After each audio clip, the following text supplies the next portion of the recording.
Bom, colegas vereadores, quero só fazer referência, estamos votando nesse momento, então, o requerimento de constituição de uma frente parlamentar de proteção à criança e ao adolescente. Eu quero parabenizar o vereador Caleb por trazer essa pauta para casa. Quero dizer também da minha alegria de ser signatária, ou seja, de assinar também esse requerimento.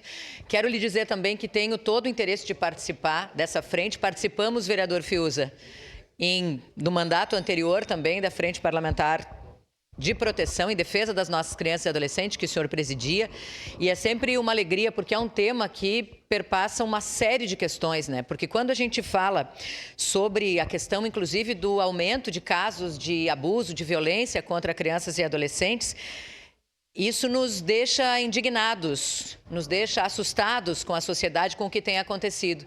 Mas toda vez que a gente falar sobre violência contra crianças e adolescentes, a gente tem que pensar nas nossas falhas enquanto sociedade, nas nossas falhas enquanto família, enquanto Estado, enquanto políticas públicas. Então, nós aqui dessa casa precisamos sim discutir esse assunto, e vai ser muito importante a constituição da frente e da participação efetiva dos vereadores para discutir tantos temas. E nós temos falado, e aqui foram trazidas várias questões, né, de saúde, de educação, da questão da segurança. O que nós temos visto, inclusive, desses crimes digitais, né, das nossas crianças com acesso tão fácil à internet o tempo inteiro, e de pedófilos, né, de tantas situações que são assustadoras, de pessoas que estão muito próximas. A gente precisa discutir, e eu sempre vou dizer que a gente precisa apoiar e dar voz para quem não tem voz, para quem não consegue fazer esse pedido de socorro muitas vezes, que são as nossas crianças e os nossos adolescentes também.